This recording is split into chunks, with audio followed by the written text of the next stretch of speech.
1974 começou com fogo, devorando instalações da Caixa Econômica e do edifício Joelma. Foi marcado com o adeus de Dutra, Pompidou e Perón, pela mudança de governo no Brasil e por Nixon, que renunciou ao cargo mais importante do mundo. A paz estabelecida em Golan foi quebrada na Argentina pela violência que impôs vitória de Clay sobre Foreman no Mundial de Boxe. E enquanto Pelé abandonava o futebol, uma esperança negra surgia em Campos, depois da conquista de Fittipaldi na Fórmula 1. E o petróleo jorrou em jatos de otimismo para a independência econômica do país.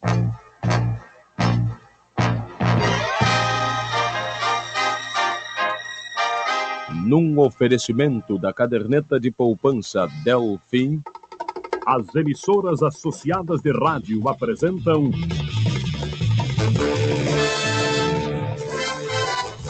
Retrospectiva 1974.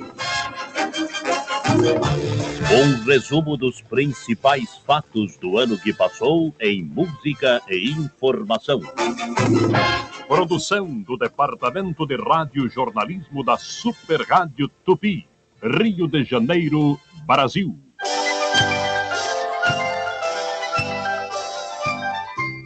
caderneta de poupança é o cofrinho da Delfim. Mais de 350 mil depositantes sabem disso. A Delfim agradece a todos pela confiança.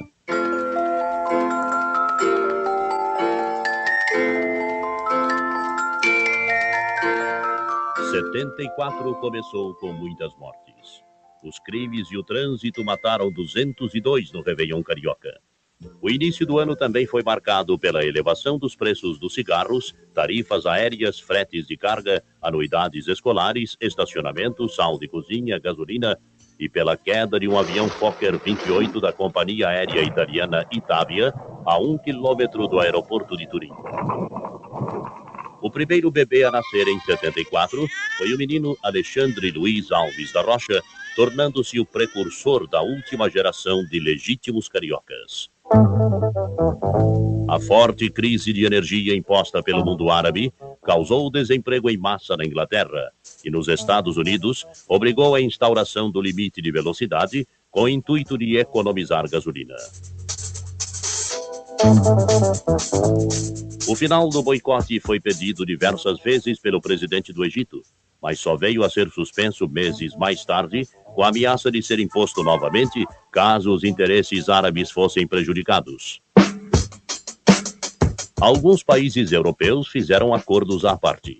A Inglaterra e a França, por exemplo, trocaram armamentos por petróleo.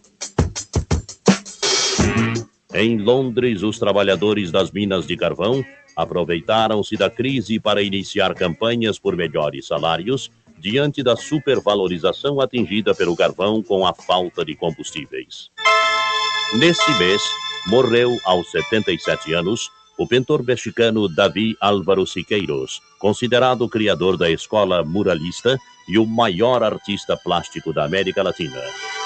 Também morreu o líder guerrilheiro do Chipre, general Jorge Grivas. Tinha 75 anos e era partidário da união da ilha à Grécia, tendo sua morte influído bastante no golpe perpetrado pela Guarda Nacional a 15 de julho. O incêndio destruiu o Cine Ópera 3 dias antes de sua reinauguração depois das obras. O custo de vida subiu 1,9%, ao mesmo tempo que o Brasil começou a sentir forte crise de mão de obra para a construção civil. Em janeiro, Ernesto Geisel foi eleito presidente da República. E enquanto nos Estados Unidos Nixon prometia pagar suas dívidas ao Tesouro e ao Estado da Califórnia, na Argentina, Perón decretava severas medidas contra o terrorismo, em virtude de um ataque de 70 integrantes do Exército Revolucionário do Povo a unidades militares. Dia 25, foi criada a pena de morte contra o terror. Nossa moeda foi desvalorizada em relação ao dólar em janeiro, subindo este para 6 cruzeiros e 34 centavos. 91 passageiros que estavam a bordo de um Boeing da Pan Am morreram com a queda do jato no aeroporto de Pago Pago, nas Samoas Americanas. O avião foi atingido por um raio quando fazia o trajeto Los Angeles-Nova Zelândia. O primeiro assalto a banco do ano foi contra a agência Meyer do União Comercial. Nesse mês ainda houve outro contra a agência Castelo do Bamerindos. No setor esportivo, janeiro acusou a vitória de Cassius Clay na revanche contra Joe Frazier, no Madison Square Garden. A classificação de Danny Hilne, da McLaren, em primeiro lugar no Grand Prix da Argentina, primeiro da temporada de Fórmula 1, e a brilhante vitória de Emerson Fittipaldi, que mais uma vez cruzou na frente a linha de chegada de Interlagos, marcando seus primeiros pontos da McLaren. Os incêndios estiveram em destaque no noticiário. Dia 13, o fogo destruiu as dependências da empresa Sharp em São Paulo, causando prejuízos totais. No dia seguinte, a bruxa sobrevoou o Rio, quando um sinistro de maiores proporções destruiu 6 andares da sede nova da Caixa Econômica Federal, causando perdas estimadas em 120 milhões de cruzeiros. Houve apenas uma vítima fatal. Os bombeiros levaram mais de 12 horas para apagar o fogo. Em janeiro, estourava nas paradas Secos e Molhados, com Sangue Latino. Jurei mentiras e sigo sozinho. No primeiro dia de fevereiro, agentes da Polícia Federal, seguindo denúncias da Scotland Yard, prenderam em Copacabana Ronald Arthur Biggs, um dos criminosos mais procurados do mundo, pela autoria do assalto ao trem-correio Glasgow-Londres em 1963. Autor do maior assalto da história da Inglaterra, usava no Brasil o nome falso de Michael John Haynes e se dizia decorador. Terroristas palestinos invadiram a embaixada do Japão no Kuwait, tomando como refém o embaixador Ryoko Ishikawa e mais 13 funcionários. Exigiam em troca a liberdade de 4 extremistas cercados na Baía de Singapura. O escritor Alexander Solzhenitsyn foi banido e teve cassada sua cidadania por expor ideias inteiramente contrárias à ideologia do Soviet Supremo. O preço do ouro bateu todos os recordes nos principais mercados europeus, fixando-se em $180, enquanto nossa moeda era novamente desvalorizada em 1,8% em relação ao dólar, que passou a ser vendido a 6 cruzeiros e 55 centavos. Henry Kissinger deu o primeiro passo para a paz definitiva em Golan, conseguindo do governo sírio uma lista nominal de 65 presos de guerra. Egito e Estados Unidos reataram relações diplomáticas rompidas desde a Guerra de Junho de 67 no Oriente Médio.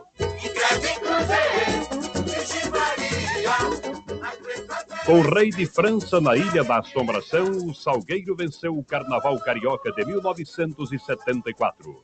O resultado, entretanto, não agradou aos mangueirenses que foram apelar no tribunal a decisão da Riotur de não abrir o envelope de 2 quesitos. No setor esportivo, Miguel de Oliveira perdeu por pontos a luta pelo título mundial dos médios ligeiros contra Koichi Iwajima e o Palmeiras conquistou o bicampeonato nacional de futebol ao empatar com o São Paulo sem abertura do marcador. Em fevereiro, outro incêndio foi manchete. Pegou fogo no edifício Joelma, de 25 andares, localizado no centro de São Paulo. O incêndio começou no 12º andar do prédio, espalhando-se em 4 minutos pelos escritórios da Crefisul. As operações de salvamento ficaram difíceis devido à falta de equipamentos. Morreram 180 pessoas.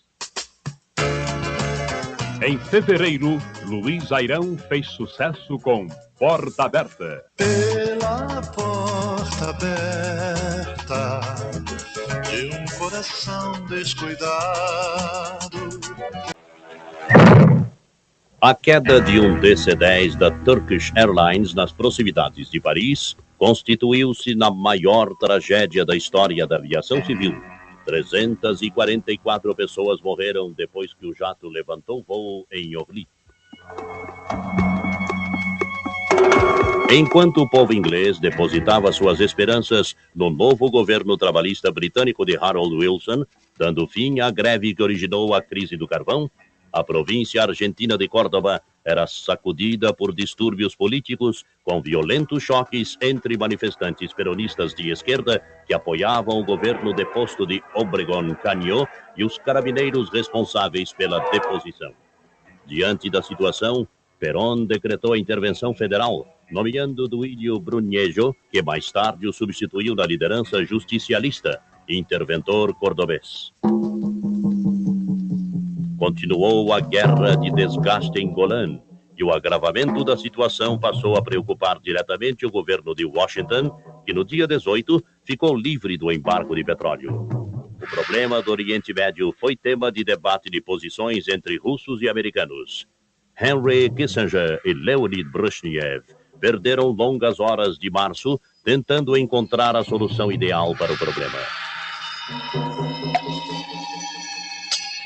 Em Portugal, os generais Costa Gomes e Spínola foram destituídos da chefia do Estado-Maior das Forças Armadas, o que naturalmente marcou o início da revolta contra a ditadura salazarista.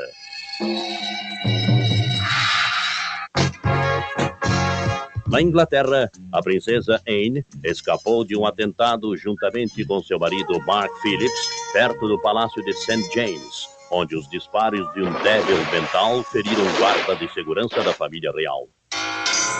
A Justiça Mineira condenou a 2 anos e 10 meses de detenção o calculista Joaquim Cardoso, responsável pelos números da superestrutura da Gameleira, que caiu a 4 de fevereiro de 71, matando 64 operários. Na Argentina, Victor Samuelson, diretor da subsidiária da ESSO, foi libertado por seus sequestradores depois de permanecer preso 3 meses. O ERP recebeu o maior resgate pago no mundo, equivalente a 92 milhões de cruzeiros. Outro oficial japonês que não se convenceu do final da guerra rendeu-se a muito custo ao seu antigo comandante. Hiro Onoda foi condecorado e delirantemente aplaudido pelo povo. No setor esportivo, Jack Hicks obteve em Brands Hatch sua primeira vitória na Lotus dias antes do desastre que enlutou o cenário esportivo mundial. Peter Revson morreu no circuito de Chialari quando o Shadow que pilotava bateu no guardrail a mais de 200 km por hora nos treinamentos para o Grande Prêmio da África do Sul. Em março também morreu Kid Joffre, pai de Éder, que desnorteado acabou perdendo o título mundial dos penas sem mesmo enfrentar o desafiante. Finalizando seu governo, o presidente Médici inaugurou diversas obras, destacando-se o Superporto do Rio Grande e a Ponte Rio-Niterói, e já no dia 12 registrou o primeiro acidente grave, a capotagem do Volks Verde Chapa EE2669, causando ferimentos em 4 pessoas e uma criança. A manchete de março foi a mudança de governo no Brasil. À passagem de poder no executivo estiveram presentes 3 chefes de Estado da América do Sul e ainda a senhora Pat Nixon, representando o então presidente dos Estados Unidos. Que Deus me dê forças a mim, e clarividência e energia, para levar avante esse legado superior de consciência cívica e de pragmatismo criador, para o bem da nossa pátria e bem-estar do nosso povo. Poucos dias depois, o presidente Geisel, já investido nas funções, fez pronunciamento ao povo brasileiro pelo transcurso do 10º aniversário da Revolução de Março. Roberto Carlos foi sucesso em março com Rotina. O dia vai passando, a tarde vem, e pela noite eu espero. Com mais de 350 mil depositantes, a caderneta de poupança Delfim consolida a sua posição de liderança.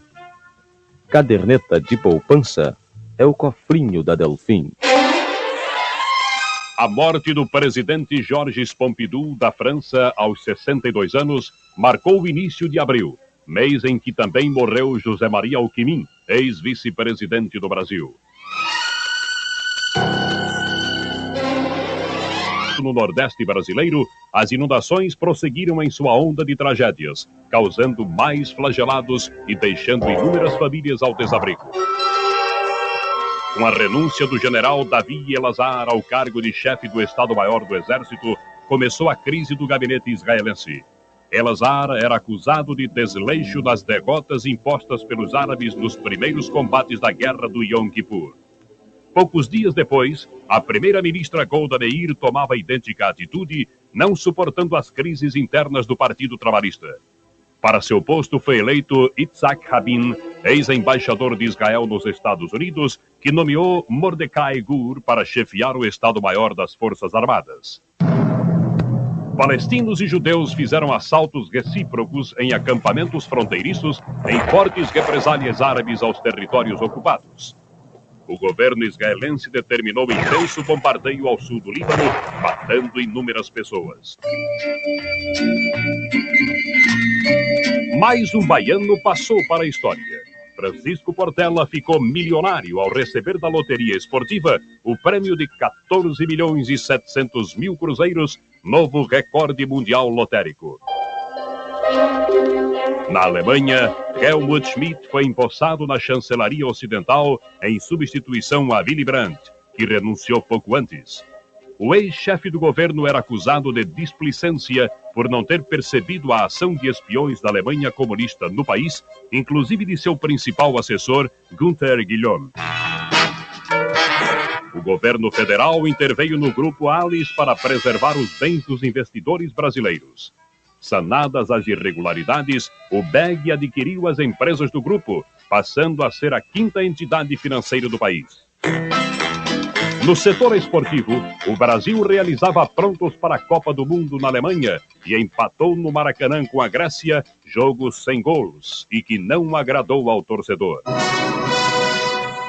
No dia 25, os militares portugueses, descontentes com a deposição dos generais Costa Gomes e Spínola, depuseram o regime salazarista, motivando uma grande festa popular. Spínola foi conduzido à chefia do governo provisório pela Junta Militar de Salvação Nacional, decretando o final dos exílios, extinguindo a FIDE e devolvendo a alegria às famílias lusitanas que viram de volta parentes até mesmo esquecidos. O líder socialista Mário Soares voltou de um exílio em Paris para assumir o Ministério das Relações Exteriores, o que sensibilizou muito o povo português.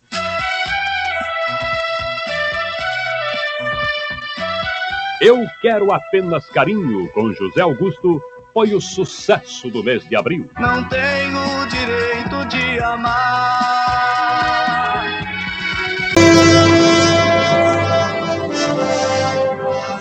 O mês de maio começou com as comemorações do Dia Mundial do Trabalho, entusiasticamente festejado pela primeira vez em Portugal. Na Argentina, Perón tentava em vão emocionar o povo para levá-lo à cessação das lutas internas com um discurso na Praça de Mayo. Aqui no Brasil, o presidente Geisel explicava que nos aproximávamos de dias difíceis que brevemente seriam superados pela pronta ação do governo. Nosso país ainda sofria forte abalo provocado pelas enchentes, motivando o apressamento do processo de criação do Programa de Desenvolvimento do Pantanal Mato Grossense e a Companhia de Desenvolvimento do Vale do São Francisco. Uma onda de violência varreu Buenos Aires, com uma série de atentados simultâneos, sendo um deles efetivado contra o escritório central da Ford, um prédio de 20 andares. Em Dublin, integrantes do Exército Republicano Irlandês estouraram 2 automóveis carregados de explosivos de alta potência, justo na hora do maior movimento na capital, provocando a morte de 30 pessoas e ferimentos em 100 outras. Em Brasília, o ministro da Justiça determinou a deportação de Ronald Biggs, autor do assalto ao trem Correio Glasgow-Londres, e as autoridades fazendárias anunciavam uma alta da inflação de 15% nos 4 primeiros meses do ano. A Câmara de Representantes dos Estados Unidos iniciou no dia 8 os estudos para o julgamento político do presidente Richard Nixon, ao mesmo tempo em que na Itália, os partidos de centro-esquerda alcançavam vitória significativa no plebiscito que aprovou a manutenção do divórcio. Israel voltou a realizar incursões no sul do Líbano, em represália a outro atentado palestino efetuado numa escola da aldeia de Ma'alot.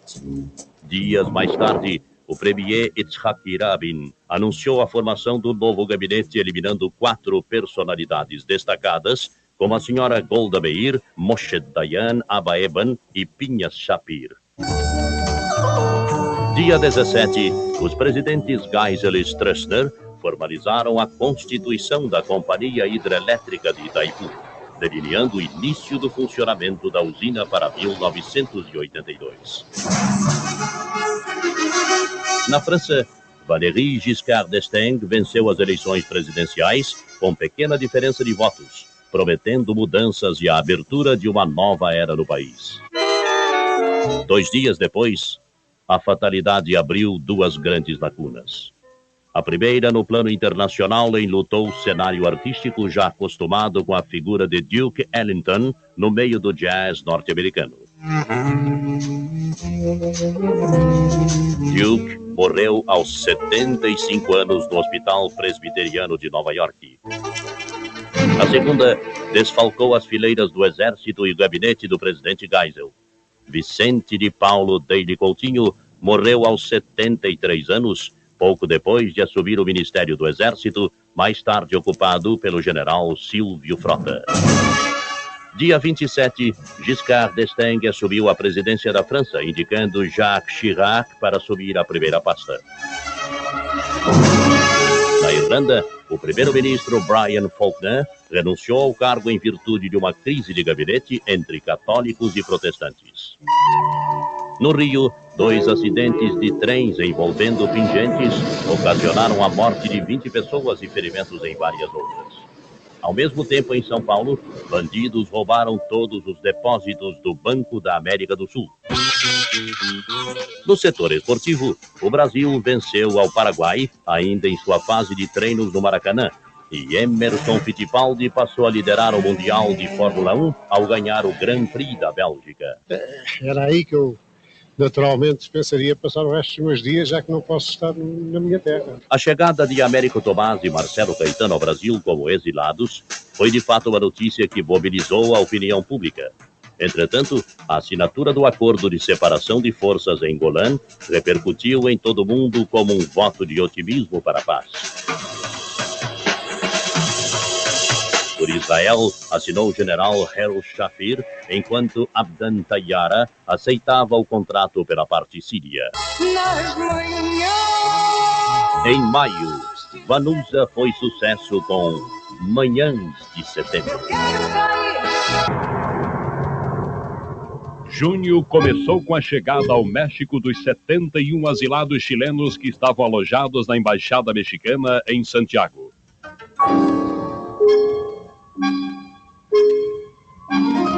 Na Bolívia, o Regimento Colorado, unidade encarregada da guarda do Palácio Queimado, dominou rebelião militar liderada pelos tenentes-coronéis Gary Prado Salmón e Raúl López Leighton. Pretendiam tomar o poder na ausência do presidente Banzer. Estudantes cambodianos do Liceu 18 de Março mataram o ministro da Educação, Keu San-Kim, e seu principal assessor, depois que as autoridades se negaram a libertar 15 universitários e 4 professores detidos.